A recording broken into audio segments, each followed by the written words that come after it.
Selamat pagi, sahabat Sri Anugrah yang dikasihi Tuhan Yesus. Senang bertemu kembali dengan saya di channel Sri Anugrah. Sebelum disapa oleh firman Tuhan, marilah kita berdoa. Damai sejahtera yang dari Allah Bapa yang melampaui segala akal dan pikiran manusia, itulah yang menguasai hati dan pikiranmu. Amin. Saudara-saudara yang dikasihi Tuhan Yesus Kristus, selamat berakhir pekan, dan tentu saudara sedang memiliki kegiatan-kegiatan atau rencana-rencana yang akan dilakukan hari ini. Tetapi sebelum melakukan kegiatan dan pelayanan, baiklah kita disapa oleh firman Tuhan yang diaturkan pada kita, yang diambil dari kitab Mazmur pasal yang 103 ayat ke-12. Demikian firman Tuhan: sejauh timur dari barat, demikian dijauhkannya daripada kita pelanggaran kita. Sejauh timur dari barat, demikian dijauhkannya daripada kita pelanggaran kita. Saudara yang dikasihi Tuhan Yesus, adalah kebahagiaan, adalah keistimewaan yang luar biasa kalau kita memiliki rasa takut dalam perjalanan kehidupan kita, yaitu takut akan Tuhan. Saudara, ternyata ada banyak orang yang merasa bangga kalau dia tidak memiliki rasa takut. Dan memang sebetulnya kita membutuhkan rasa takut. Takut berbuat dosa, takut berbohong, takut berzina dan sebagainya. Tapi kebalikannya, ada banyak orang yang tidak punya rasa takut. Tidak takut berdusta, tidak takut berbohong, tidak takut mencuri, berzina dan sebagainya.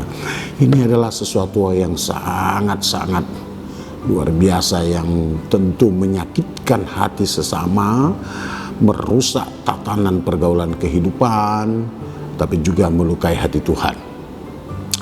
Daud, seorang pemazmur, raja yang sangat memiliki segala sesuatu yang diinginkan orang, diinginkan manusia di tengah dunia ini, karir, kekayaan dan sebagainya, itu ada pada Daud. Dia adalah raja, dan itu dia mempunyai fasilitas yang baik, dan tidak ada lagi karir yang lebih tinggi dari Raja Israel Raya. Tetapi hebatnya dia memiliki rasa takut pada Tuhan. Kalau kita periksa kitab-kitab suci kita ini, tentulah kita akan bertemu dengan berbagai kesalahan-kesalahan Raja Daud.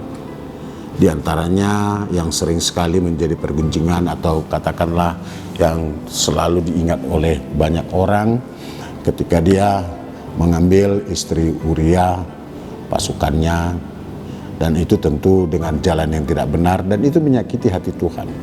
Tetapi satu hal yang luar biasa, saudara-saudara, ketika suatu kesalahan disadari dan dia merasa bahwa itu kesalahan tidak layak dan tidak patut lagi dilakukan, dan tidak layak lagi dilakukan secara berulang-ulang, maka dia datang kepada Tuhan minta ampun.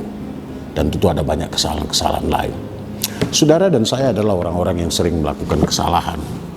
Saudara dan saya dan kita semua adalah orang-orang yang sering melakukan juga katakanlah perlakuan-perlakuan yang mungkin tidak saja menyakiti hati Tuhan, mungkin kita juga dengan sengaja atau tidak suka menyakiti hati sesama kita, walaupun tidak diungkapkan mereka, walaupun tidak terucapkan.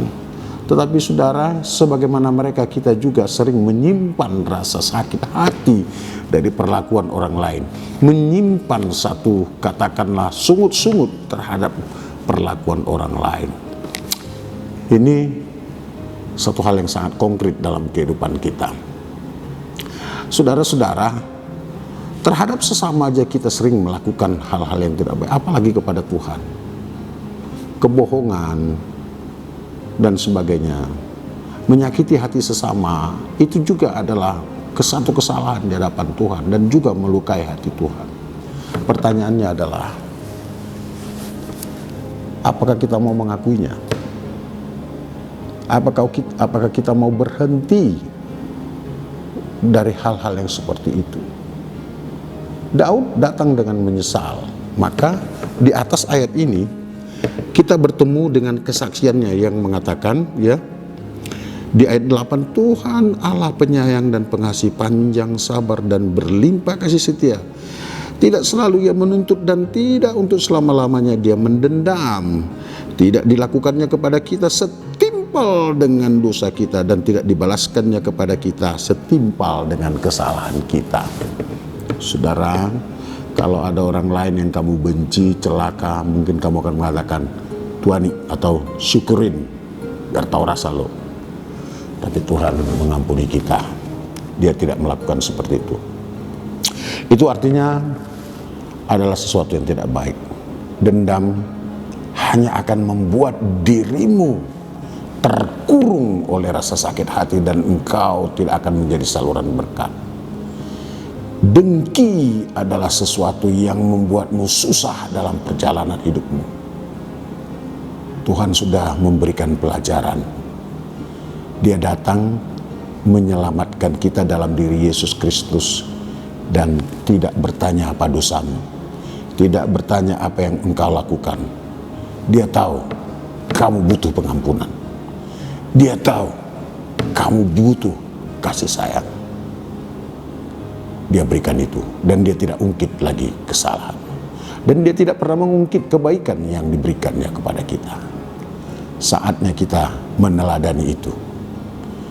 Daud menyampaikan ini kepada kita dan itu adalah sesuatu yang baik dan Yesus sudah memberikan keteladanannya kepada kita.